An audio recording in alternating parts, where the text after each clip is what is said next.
Hello student, last lecture में हम 10.10 तक पहुंच रहे हैं।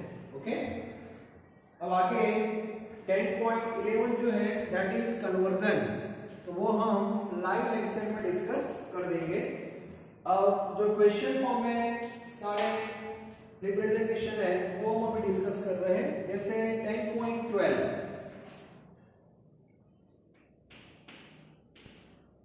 10.12 जो है एक्सप्लेन वाई, मतलब आपको रीजन देना है। Dipole moment of chlorobenzene is lower than cyclohexyl chloride, मतलब कंपैरिजन है। क्लोरोबेंजीन मतलब ये बेंजीन की रिंग है और इसके ऊपर क्लोरीन है, और साइक्लोहेक्साइल, ठीक है। तो डाइपोल मोमेंट की जो बात है वो डाइपोल मोमेंट इसकी ज्यादा है। डाइपोल मोमेंट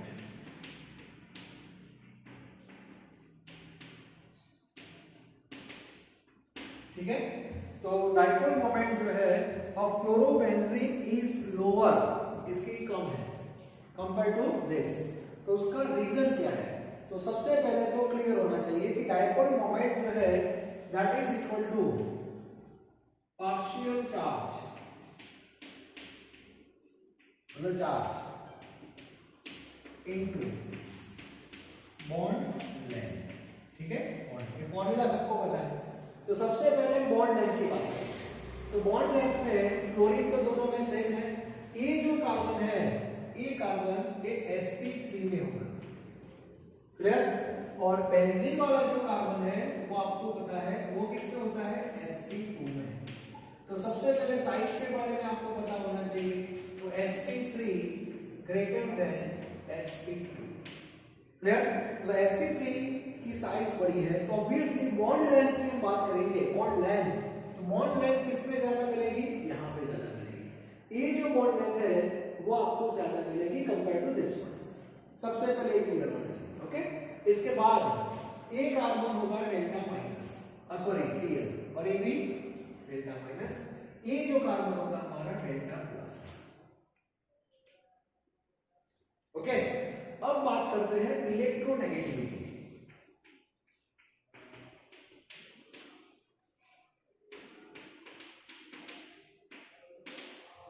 अब क्लोरीन दोनों में सेम है, लेकिन इसके साथ जो कार्बन है उनकी नेगेटिविटी सेम नहीं होगी, क्योंकि इलेक्ट्रोनेगेटिविटी भी हाइब्रिडाइज्ड कार्बन है, उसमें वेरिएशन आता है। तो इलेक्ट्रोनेगेटिविटी की बात करेंगे तो sp2 ज्यादा इलेक्ट्रोनेगेटिव होता है कंपेयर टू sp3। ओके, अब ये ज्यादा इलेक्ट्रोनेगेटिव है इसकी कंपेयर में। अब मुझे बताओ, ये जो फ्लक्चुएशन होगा, ठीक है, एक्चुअली ये पेयर किसके साथ रहेगी, क्लोरीन के पास रहेगी। जितनी क्लोरीन के पास ज्यादा जाएगी उतना ये डेल्टा माइनस है वो ज्यादा नेगेटिव बनेगा कि नहीं, और ये उतना ज्यादा पॉजिटिव बनेगा। लेकिन प्रॉब्लम क्या होगा, ए कार्बन जो है वो इसकी कंपेयर में ज्यादा इलेक्ट्रोनेगेटिव है, मतलब वो भी इलेक्ट्रॉन को पकड़ के रखेगा। तो यहाँ पे जो चार्ज का जो डिस्ट्रीब्यूशन होगा वो यहाँ पे कम होगा कंपेयर टू दिस। ओके, तो यहाँ पे इलेक्ट्रोनेगेटिविटी sp2 की ज्यादा है कंपेयर टू sp3, मतलब यहाँ पे एक कार्बन ज्यादा इलेक्ट्रॉन डिस्प्लेस नहीं करेगा। Okay, so this carbon not more electron released towards chlorine। बात समझ आ रही है? मतलब वो इलेक्ट्रॉन ज्यादा रिलीज नहीं करेगा, जाएंगे तो क्लोरीन के पास ही। याद रखना, कार्बन और क्लोरीन में, कार्बन और क्लोरीन की बात करेंगे तो क्लोरीन की इलेक्ट्रोनेगेटिविटी कार्बन से ज्यादा ही है, लेकिन ये जो कार्बन है वो sp2 वाला कार्बन है, और ये जो कार्बन है वो sp3 वाला कार्बन है। तो ऑब्वियसली यहाँ पे इलेक्ट्रॉन ज्यादा रिलीज होंगे इस साइड इसकी कंपेयर में, ऐसे समझना है। ओके, ऑब्वियसली ये डेल्टा माइनस होगा, ये भी डेल्टा माइनस होगा, ये डेल्टा प्लस होगा, ये भी डेल्टा प्लस होगा, लेकिन ये चार्ज की जो वैल्यू है, फ्रैक्शन में जो चार्ज होता है वो यहाँ पे ज्यादा है। यहाँ पे -0.7 है तो यहाँ पे +0.7 हो जाएगा, लेकिन यहाँ पे -0.6 हो जाएगा, और यहाँ पे प्लस 0.6। तो इसका मीनिंग हुआ पार्शियल चार्ज हो या बॉन्ड लेंथ हो, ये दोनों पैरामीटर इसमें ज्यादा है। साइक्लो हेक्साइल क्लोराइड में ये दोनों पैरामीटर ज्यादा है, और दोनों पैरामीटर ज्यादा है तो डायपोल मोमेंट का जो आंसर आएगा वो यहाँ पे ज्यादा रहेगा। क्लियर? तो ये इसका रीजन है। मतलब हम साइज के बारे में बोल सकते हैं, जिससे बॉन्ड लेंथ बड़ा हो जाएगा इन साइक्लो, और इलेक्ट्रोनेगेटिविटी sp2 की ज्यादा है तो चार्ज उसका कम हो जाता है। क्लियर? और इसीलिए दोनों पैरामीटर इसकी फेवर में, ठीक है। मतलब ये जो रहेगा मोर पोलर रहेगा, मोर पोलर, और ये रहेगा लेस पोलर। ठीक है। एक्चुअली तो सारे बॉन्ड डिस्कस करते हैं, लेकिन यहाँ तो सब कार्बन हाइड्रोजन ही है, C2C और C2H, वहां तो नेगेटिविटी का डिफरेंस कितना है, यहाँ भी ऐसा ही है। तो जो भी आपको डाइपोल बॉन्ड मिलेगी वो ए बॉन्ड से ही मिलती है दोनों में, लेकिन डिफरेंस है। ठीक है। तो अच्छा क्वेश्चन है, फोटो ले लेना। दूसरा एक रीजन है, सेकंड रीजन, ये फर्स्ट क्वेश्चन था। सेकंड क्वेश्चन है अल्काइल हैलाइड पोलर है, वी नो वेरी वेल।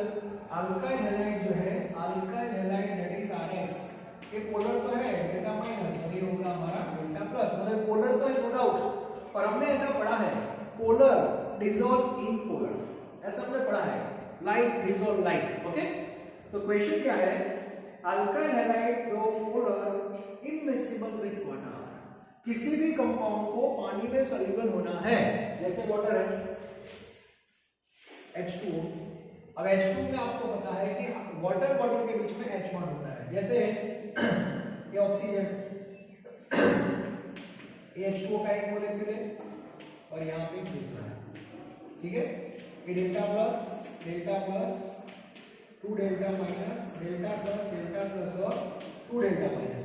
तो ये ऑक्सीजन और ये हाइड्रोजन के बीच में बॉन्डिंग होता है, दैट इज H1, यहाँ पे बॉन्डिंग होता है, मतलब वाटर के अंदर H1 पहले से ही है।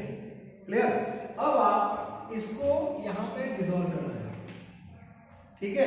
हेलो अल्केन, अल्काइल हैलाइड को आप पानी, अल्काइल हैलाइड की बात कर रहे हैं, अल्काइल हैलाइड को आप पानी में डिसॉल्व करना है, बात सही है। ये भी पोलर है, ये भी पोलर है, लेकिन प्रॉब्लम क्या हो रहा है, ये डिसॉल्व कब होगा, जब RX का जो डेल्टा माइनस है वो हाइड्रोजन के साथ क्या बनाए, H1 बनाए। लेकिन प्रॉब्लम क्या है, ये हाइड्रोजन का इसके साथ जो H1 है that is very very strong, water के अंदर जो H1 है वो बहुत ही स्ट्रॉन्ग है, और इसीलिए ये हाइड्रोजन इसके साथ H1 नहीं बना सकता।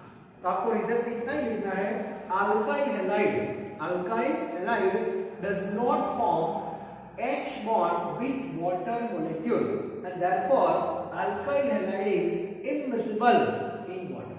Clear? ये इंपॉर्टेंट क्वेश्चन है, ये भी आपको पता होना चाहिए, क्योंकि नॉर्मली ये पढ़ते हैं polar dissolving polar, but condition is hydrogen bond. Okay. Third, Grignard reagent, और बार मैंने डिस्कशन किया है, Grignard reagent that is RMgX। Grignard का मीनिंग होता है, Grignard reagent that is GR, ऐसे बोलते हैं RMgX। Grignard reagent should be prepared under anhydrous condition, anhydrous means free from moisture। Okay. क्योंकि उसका रीजन मैंने बताया था, यदि मॉइस्चर है उसके पास एनवायरनमेंट में, तो मॉइस्चर में से H प्लस और वो H माइनस, तो ग्रिग्नार्ड क्या करेगा, ए बॉन्ड यहाँ से ब्रेक हो जाता है, और ये जो R है वो H के साथ कंबाइन हो जाएगा, दैट इज RH, और RH मतलब क्या हो जाएगा, अल्केन बन जाएगा। आप बनाने जा रहे हो ग्रिग्नार्ड रिएजेंट, लेकिन वो कन्वर्ट हो जाएगा अल्केन में, तो आपको ग्रिग्नार्ड रिएजेंट ही बनाना है। क्लियर? आपको एनवायरनमेंट जो है, कंडीशन है, वो एनहाइड्रस होनी चाहिए, ये बहुत इंपॉर्टेंट पार्ट है, और आपको कन्वर्जन में भी हेल्प करेगा, आपको कि ग्रिग्नार्ड के कांटेक्ट में कोई ऐसा रिएजेंट आया जो H+ देता है, जैसे एसिड है, वाटर है, अल्कोहल है, तो आराम से वो अल्केन दे देगा, फिनिश, ज्यादा दिमाग लगाना ही नहीं है। तो ऐसी कुछ चीजें हैं वो आपको याद रखनी पड़ेगी। अभी जो RCN वाला RNC वाला भी आपको याद रखना है, मार्को एंटी मार्को भी याद रखना है, ये सब कन्वर्जन में आपको हेल्प करेंगे, ठीक है। तो 3 क्वेश्चन हमारे हो गए 10.12 के, all 3 are very important, okay. 10.13 जो है that is the give the uses of frame while DTD, ये आपको डायरेक्ट टेक्स्ट बुक में से पढ़ लेना है 10.13। अब बात करेंगे हम 10.14, complete the following reaction.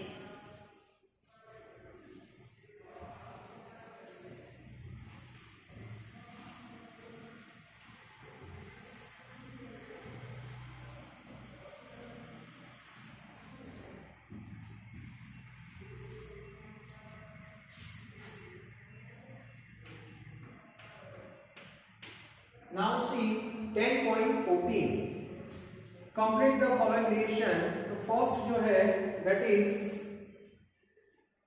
CH3 CH2 CH2 Cl plus NaR। मैं कंडीशन नहीं लिख रहा हूं, समझ में आ गया। Na मतलब फिजिकल स्टेट, तो आपको क्लोरीन को हटा के क्लोरीन यहां से निकल जाएगा और क्लोरीन की जगह कौन आ जाएगा, आयोडीन, ओके, आपको पता है। चलो सेकंड है कार्बन, यहाँ पे Br और CH3 थ्राइस है, मतलब CH3 और CH3 टर्शियरी ब्यूटाइल है, प्लस KOH। अब KOH जो लिखा है उसमें इथेनॉल डाल दिया, मतलब अल्कोहलिक KOH है, और हेडिंग भी है, मतलब बीटा एलिमिनेशन। सो अल्फा से हैलोजन निकलेगा दैट इज माइनस Kbr, और बीटा से क्या जाएगा, हाइड्रोजन दैट इज वाटर, और ये तीनों बीटा सेम है, तो आप कोई भी हाइड्रोजन यहाँ से निकाल सकते हैं। So we have a single product. तो मान लो कि मैंने यहाँ से H निकाला, ओके, सो CH2 डबल बॉन्ड CH3, और यहाँ पे हो जाएगा CH3 that is alkyne. Number 3 CH3 CH, Br, CH2 and CH3। Now see the condition, NaOH in water लिखा है, NaOH in water मतलब एक्वस, अल्कोहलिक नहीं है। और मैंने बताया था अल्कोहलिक है तो बीटा एलिमिनेशन होगा, लेकिन एक्वस है तो सब्स्टिट्यूशन होगा। तो NaOH एक्वस है, इसका मीनिंग हुआ SN1 पे जाएंगे तो यहाँ से Br निकल जाएगा और उसकी जगह OH आ जाएगा, ठीक है, इसी प्लस। सो CH3 CH CH2 और CH3, और कौन सा कार्बोकेटाइन बनेगा हमारा, C प्लस के साथ 2 कार्बन का 2 डिग्री है, 3 डिग्री की कोई पॉसिबिलिटी है नहीं, ये हमारी फाइनल प्रोडक्ट है। क्लियर? तो Br के साथ कौन आ जाएगा, OH। इतना क्लियर होना चाहिए। सब्स्टिट्यूशन इसके बाद नंबर 4 एक्वस है तो सब्स्टिट्यूशन SN1 याद रखना, ओके, 2 डिग्री है। बाद में KCN आया, चलो CH3 CH2Br प्लस KCN आता है तो ज्यादा दिमाग नहीं लगाना है, एम्फीडेंटेन न्यूक्लियोफाइल, मतलब कार्बन अटैच होगा, पोटेशियम निकल जाएगा, तो प्रोडक्ट बनेगी CH3 CH2Cn। क्लियर? और KCN की जगह बाय चांस AgCN दिया है एग्जाम में, तो आपको लिखना है CH3 CH2Nc हो जाएगा। तो ऐसी थोड़ी प्रैक्टिस होनी चाहिए, ओके, हैलोजन हो जाएगा Nc हो जाएगा। तो ये भी इंपॉर्टेंट रिएक्शन है। नंबर 4, चलो फोटो ले लो इसका। ऐसे क्वेश्चंस आते हैं नॉर्मल एग्जाम में, कन्वर्जन में भी आपको हेल्प करेंगे, ओके।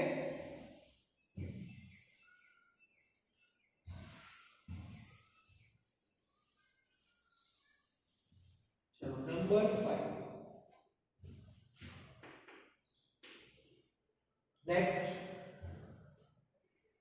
C6H5ONA, मतलब बेंजीन की रिंग है C6H5 और यहाँ पे है ONA, इसको बोलते हैं सोडियम फिनॉक्साइड। ये आपको अल्कोहल वाले चैप्टर में पता लगेगा, फिनॉल में बहुत यूज होगा इसका। C2H5Cl मतलब CH3 CH2Cl, जो सिंपल रिएक्शन है NaCl, मतलब ये रिएक्शन एक्चुअली इंपॉर्टेंट पार्ट है ईथर के फॉर्मेशन में, ये RX है और इसको बोलते हैं R-ONA। ठीक है, इसका नेम है विलियमसन सिंथेसिस।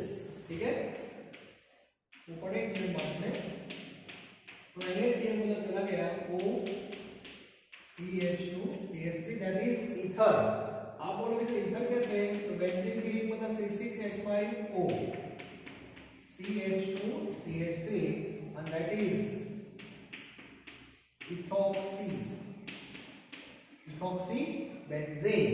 और ये फेमस है फेनिटॉल, इसको बोलते हैं फेनिटॉल, इथॉक्सीबेंजीन। ओके, ये बहुत इंपॉर्टेंट रिएक्शन में पढ़ने वाले हैं अल्कोहल विनर ईथर वाले चैप्टर में। इसके बाद नंबर 6 SOCl2, बहुत simple, CH3 then CH2OH plus SOCl2 thionyl chloride.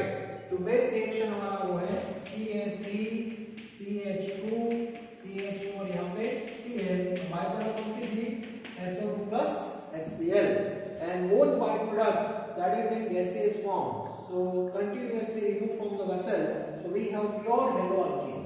okay, so this reaction is best one, ऐसा हमने थ्योरी में पढ़ा है। now 7 CH3 CH again CH double bond CH2 plus HBr, तो HBr आ गया और यहाँ पे मेंशन किया है पेरोक्साइड, और पेरोक्साइड मेंशन कर दिया मतलब एंटी मार्को। एंटी मार्को मतलब Br इधर आएगा और हाइड्रोजन इधर आएगा। Electronegative element connect those hydrogen having more number of hydrogen, so product is CH3 CH, यहाँ पे CH2 sorry CH2 CH2 CH2 में Br, और यदि यहाँ पे पेरोक्साइड निकाल दिया तो रिजल्ट क्या आएगा, पेरोक्साइड निकाल दिया तो रिजल्ट क्या आएगा, दैट इज मार्को, 2 ब्रोमो हो जाएगा। Number 8 again HBr CH3 CH double bond C, sorry हाँ यहाँ पे CH3 और यहाँ पे CH3 plus HBr, no peroxide given, तो पेरोक्साइड नहीं वो फिर Br कहाँ जाएगा, वो फिर Br इसके पास है। ओके, और हाइड्रोजन यहाँ जाएगा, तो प्रोडक्ट मिलेगी आपको CH3 CH2 CH3 यहाँ पे Br और यहाँ पे CH3। क्लियर, तो मार्को कब अप्लाई करना है, एंटी मार्को कब अप्लाई करना है, ये आपको पता होना चाहिए। So all are very important, complete the following reactions. Okay, 10.14। अब आगे बढ़ते हैं 10.15 की ओर, 15, इसका फोटो ले लो, 10.15 ले रहे हैं।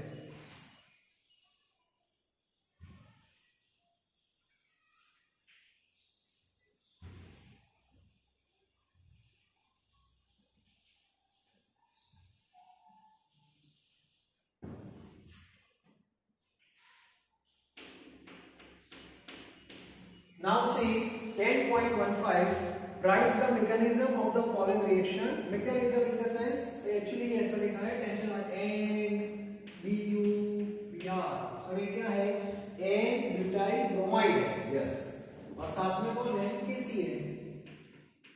ठीक है, और प्रोडक्ट कौन सी बनेगी वो भी मेंशन कर दिया है, प्रोडक्ट कौन सी बनेगी, NBuCN, साइड वाली प्रोडक्ट है। तो इसमें आपको थोड़ा सिंपल एक्सप्लेनेशन देना है, जैसे N-ब्यूटाइल 4 कार्बन आ गए और यहाँ पे है Br। ठीक है, CH3 CH2 CH2 CH2 और साथ में KCl।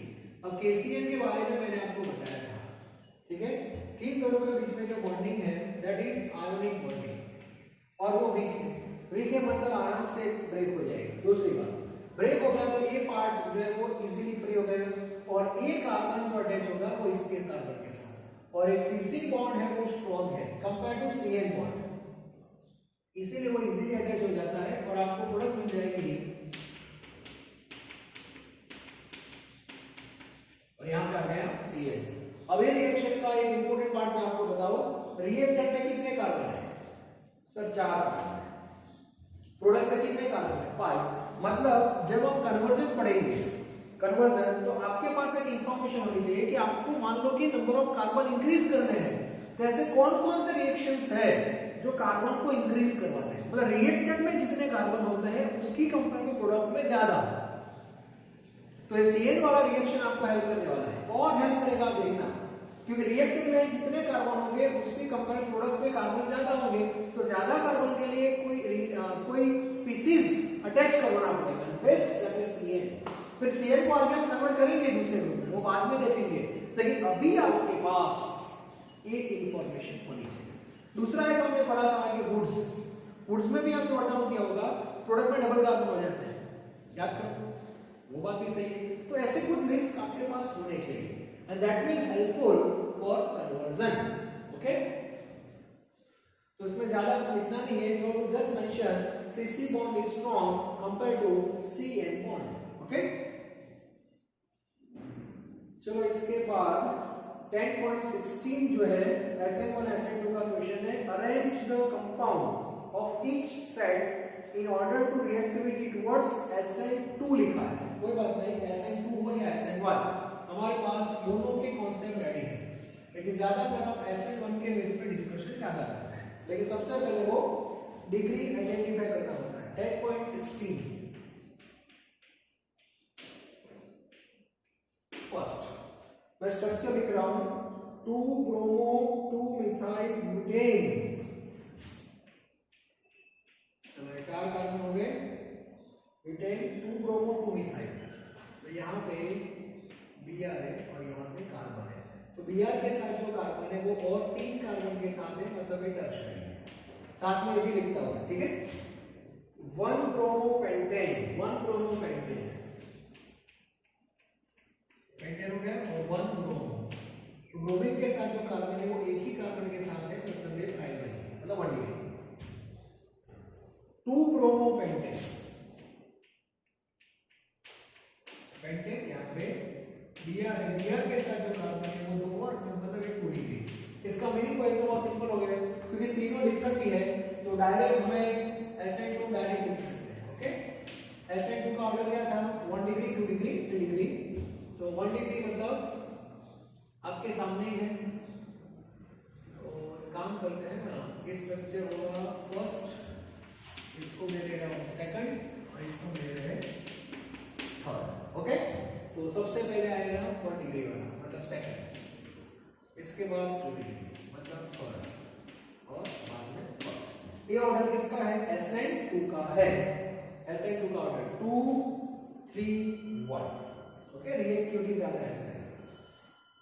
चलो सेकंड, 1-bromo 3-methyl butane, चलो ब्यूटेन 1-bromo, मतलब ये आ गया 1-bromo 3-methyl, 1 2 यहाँ पे कार्बन है। चलो ये कौन सा? ये फर्स्ट स्ट्रक्चर, डिग्री बताओ। ब्रोमीन के साथ जो कार्बन है वो एक ही कार्बन के साथ है, मतलब ये प्राइमरी कार्बन है, 1 डिग्री का। 2-bromo 2-methyl butane, butane 2-bromo 2-methyl, तो ये सेकंड नंबर का हमारा स्ट्रक्चर है। ब्रोमीन के साथ जो कार्बन है वो और 3 कार्बन के साथ है, इसका मीनिंग हुआ है 3 डिग्री। चलो देन 2-bromo 3-methyl butane, वापस लिखे 2-bromo हो गया, और 3-methyl 1 2 3 यहाँ पे कार्बन, ब्रोमीन के साथ जो कार्बन है और 2 कार्बन के साथ है, ये हो गया हमारा 2 डिग्री। चलो ये भी सिंपल ही हो गया, क्योंकि 1 3 डिफरेंट हो गए। तो इसमें SN2 का ऑर्डर, SN2 में सबसे पहले कौन आएगा? 1, मतलब प्राइमरी, उसके बाद थर्ड, और उसके बाद सेकंड। क्लियर? तो SN बना सकते हैं। तो अभी भी एक है, उसमें टोटल स्ट्रक्चर 4 दिए हैं, कोई बात नहीं, पहले इसका एक फोटो ले लो। चलो ऐसा जब क्वेश्चन होता है 1 डिग्री 2 डिग्री डिफरेंट होते हैं, तो जस्टिफाई करना बहुत ही इजी हो जाता है। जब 2 डिग्री सेम आ जाए तब कंफ्यूजन होता है, ठीक है। चलो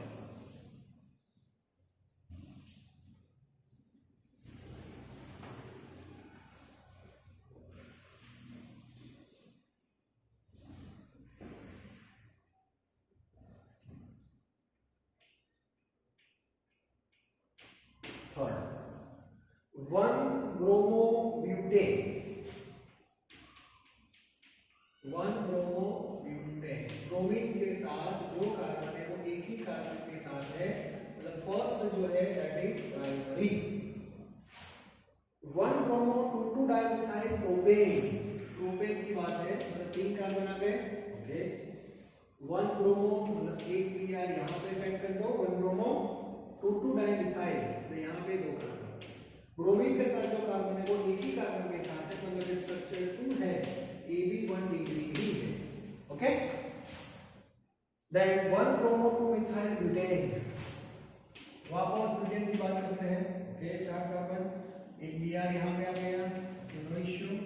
बाद में 2-मिथाइल यहाँ पे सी है, ब्रोमीन के साथ जो कार्बन है वो एक ही कार्बन के साथ है, तो ए भी हो गया 1 डिग्री, 1 डिग्री वाला ही सवाल है।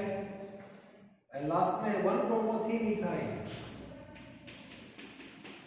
तो यहाँ पे बीआर और यहाँ पे थर्ड पे मिथाइल है।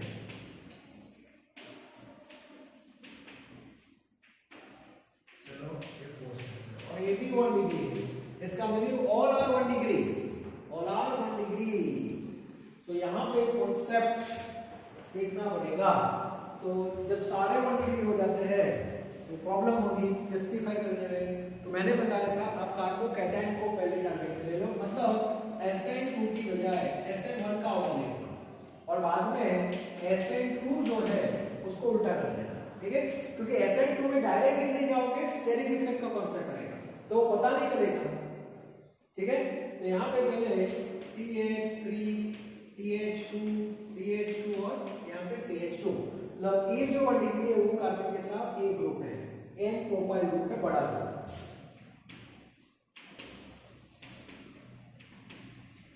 यहाँ भी एक ग्रुप है, ये भी बड़ा ग्रुप है।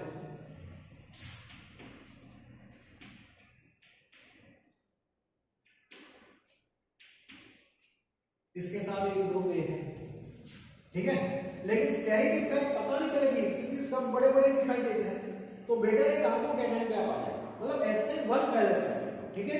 तो एक गियर चला गया, मतलब AC+ हो गया, ऐसा मान लो, यहाँ पे AC+ हो गया, यहाँ पे AC+ हो गया और यहाँ पे AC+ हो गया, क्लियर। अब ये जितने भी कार्बोकैटायन है उसमें ज्यादा स्टेबल कार्बोकैटायन है, और उसमें इंडक्टिव इफेक्ट का कांसेप्ट भी आएगा, और इंडक्टिव इफेक्ट जो है that depends on distance. Okay तो यहाँ पे एक ग्रुप है वो सिर्फ उसको इलेक्ट्रॉन रिलीज करेगा, यहाँ पे देखो 3 साइड से ग्रुप रिलीज होने वाला है, मतलब पूरा ग्रुप, सॉरी पूरा इसको रिलीज करेगा, तो इसमें पूरा ग्रुप है और इसमें एक ग्रुप है, ये दोनों सेम नहीं है ना। अब दिमाग लगाओ, ये प्रोपाइल है, या आइसोब्यूटाइल है, तो प्रोपाइल में ये ज्यादा ही होगा, रिलीज करेगा, ए बी ब्यूटाइल, ये 2 डिग्री ब्यूटाइल है, इतना ग्रुप, और ये जो है ये भी 1 डिग्री। चलो अब क्या करेंगे, थोड़ा दिमाग लगाओ,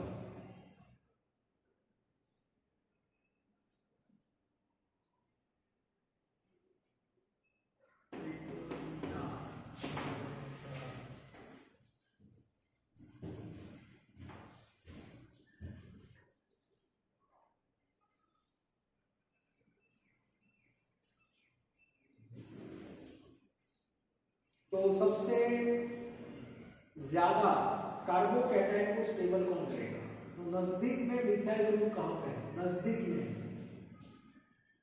ये देखो ये दोनों को पता चल जाएगा, क्योंकि ये नजदीक में से है, ये थोड़ा दूर जा रहा है, तो इसकी कंपेयर में ये ज्यादा स्टेबल है, वो तो फैक्ट है, ये तो लास्ट में आने वाला है। अब इन दोनों में देखना है बस ज्यादा स्टेबल कौन है, ये हमारा 2 डिग्री ब्यूटाइल है और एक 3 डिग्री ब्यूटाइल, तो ज्यादा इधर जाएगा तो पूरा ग्रुप यहाँ से हर जगह से, मतलब SN1 में सबसे पहले 2 आएगा, उसके बाद आएगा 3, इसके बाद आएगा 4 और उसके बाद आएगा फर्स्ट, ऐसा होगा। तो SN2 उल्टा हो जाएगा 1,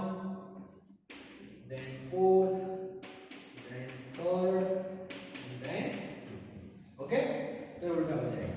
तो हमें पूछा है SN2 है, तो SN2 में सबसे पहले फर्स्ट ही आएगा, ए रहा, ठीक है। इसके बाद कौन आएगा सेकंड पे, तो फोर्थ वाला है वो आएगा, उसके बाद थर्ड आपके सामने ही है, और लास्ट में आएगा फोर्थ आएगा। मतलब ये जो है ये स्ट्रक्चर आर का AC प्लस को सबसे ज्यादा क्या करेगा, स्टेबल करेगा। तो SN1 में इसकी रिएक्टिविटी सबसे ज्यादा होगी, इसलिए सबसे पहले मैंने इसको डाला है। इसके बाद एक और स्ट्रक्चर है, यहाँ पे प्रॉब्लम क्या है, ACH3 और ACH3 ये थोड़ा दूर है और ये थोड़ा नजदीक है, क्योंकि inductive effect depends on distance also. तो नजदीक में तो इजीली इलेक्ट्रॉन क्या करेगा, रिलीज करेगा, मतलब इन दोनों में ज्यादा रिएक्टिविटी थोड़ी रहेगी, बाद में इसके ओके। और ये तो लीनियर फॉर्म है, इसके पास तो एक ही प्रोपाइल है, तो वो लास्ट में आएगा। तो ए ऑर्डर SN1 का मैंने चूज कर दिया, तो इसका ऑपोजिट कर दो SN2। मोस्ट इंपोर्टेंट क्वेश्चन है, पर ऐसे क्वेश्चन ही जीनीट में आएंगे। तो जहां पे कंफ्यूजन होगा, डिग्री अलग है तो कोई टेंशन नहीं है, लेकिन डिग्री सेम आ गई तो आपको SN1 पे ही जाना पड़ेगा, वही आपको हेल्प कर सकता है। पर यहाँ पे आप थोड़ा सोच सकते हो, डिस्टेंस, इंडक्टिव इफेक्ट हमने पढ़ा है, पॉजिटिव इंडक्टिव इफेक्ट पढ़ा है, इलेक्ट्रॉन रिलीज करेंगे वो C+ की ओर, तो जो नजदीक में होगा वो ज्यादा देगा, सिंपल है, ठीक है। तो ये देख लेना एक बार। इसके बाद मोस्ट इंपोर्टेंट क्वेश्चन है, फोटो भी अच्छी तरह ले लेना, 10.7 अब 10.7 की बात करें, वो भी ऐसा ही देखो, दो कंपाउंड दिए हैं C6H5CH2Cl, C6H5 मतलब बेंजाइल क्लोराइड है, CH2Cl, ओके। और दूसरा है C6H5CHCl, दो C6H5 है, तो बेंजीन की दो रिंग है।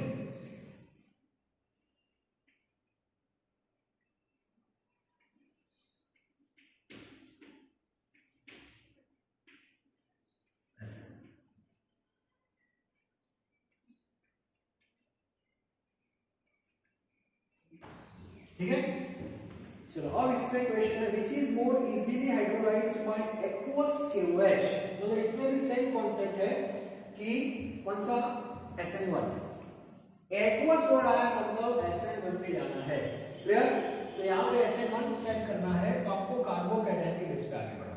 तो ये Cl गया तो ये C+ आ गया, यहाँ से Cl गया तो ये C+ आ गया, ओके। अब ये जो C+ है इसके साथ बेंजीन की एक रिंग है, और ये C+ के साथ बेंजीन की दो रिंग है। अब यहाँ पे बहुत सारी इफेक्ट आती है, रेजोनेंस इफेक्ट भी आ सकती है, इंडक्टिव इफेक्ट भी आ सकती है, लेकिन इंडक्टिव और रेजोनेंस में ज्यादा पावरफुल रेजोनेंस है। इसका मीनिंग हुआ क्योंकि एक ग्रुप जो फिनाइल है वो एक्चुअली विड्रॉ करता है, और विड्रॉ करेगा तो क्या होगा, इलेक्ट्रॉन विड्रॉ करेगा तो एक्चुअली पॉजिटिव चार्ज बड़ा होता जाएगा, ठीक है। यहाँ पे दो जगह से विड्रॉ होगा तो ये तो और भी बड़ा हो जाएगा, तो इसकी स्टेबिलिटी तो और भी कम हो जाएगी। जितना पॉजिटिव चार्ज ज्यादा उतना वो कार्बोकैटायन लेस स्टेबल होता है। लेकिन EWG ग्रुप इफेक्ट जो है, मतलब नेगेटिव इंडक्टिव इफेक्ट है, उसकी कंपेयर रेजोनेंस ज्यादा पावरफुल है, तो इसमें रेजोनेंस होगा, इसमें भी रेजोनेंस होगा, और रेजोनेंस से पॉजिटिव चार्ज क्या होता है, डाइल्यूट होता है। क्या होता है, डाइल्यूट होता है। मतलब इसमें आप देखो एक ही रिंग है, मतलब रेजोनेंस के स्ट्रक्चर 5 मिलेंगे, यहाँ डबल हो जाएंगे, तो ज्यादा स्टेबल वो रहेगा। और ये कार्बोकैटायन ज्यादा स्टेबल है, इसका मीनिंग हुआ इसकी रिएक्टिविटी ज्यादा रहेगी SN1 में, क्लियर। तो ए भी क्लियर होना चाहिए, तो ज्यादा रिएक्टिव ए है SN1। और 10.18 में डिस्कस कर दिया है, फिजिकल प्रॉपर्टी के बारे में है। 10.18 पैरा डाइक्लोरोबेंजीन, पैरा डाइक्लोरो में क्या होता है, ये बेंजीन, एक क्लोरोबेंजीन और एक पैरा, मतलब दो Cl आ गए। तो पैरा क्लोरो की जो बॉटल है उसमें सारे मॉलिक्यूल पैरा क्लोरो के होंगे, तो मैं दो आपको दिखा रहा हूं, ये पैरा क्लोरो की बॉटल है, तो पैरा क्लोरो की जो बॉटल है उसमें सारे मॉलिक्यूल पैरा क्लोरो के होंगे, क्लियर। तो इसमें आप देखो सिमेट्री ज्यादा है कि नहीं, मतलब ये जो सरफेस एरिया है, पैकिंग जो होगा वो पावरफुल होगा, सिमेट्रिकल पैकिंग रहता है क्योंकि मॉलिक्यूल सिमेट्रिकल है, तो इसका मेल्टिंग पॉइंट हाई होगा compare to ortho and para. ऐसा ही क्वेश्चन देखो, पैरा क्लोरोबेंजीन हैज रीजन में फिजिकल प्रॉपर्टी में भी मैंने बताया था कि मॉलिक्यूल सिमेट्रिकल है तो उससे पैकिंग स्ट्रॉन्ग होगा और पैकिंग जहां पे अच्छा रहेगा वहां पे मेल्टिंग पॉइंट हाई रहेगा। ठीक है, तो हमने 10.18 तक डिस्कस कर लिए। उसके बाद 10.19 जो है दैट इज अगेन कन्वर्जन, तो वो हम लाइव लेक्चर में लेंगे। ठीक है, तो आज का जो लेक्चर है उसमें 10.18 तक हमने डिस्कस कर लिया है। नेक्स्ट जो क्वेश्चंस अभी बाकी है वो हम अगले लेक्चर में डिस्कस करेंगे। Thank you very much.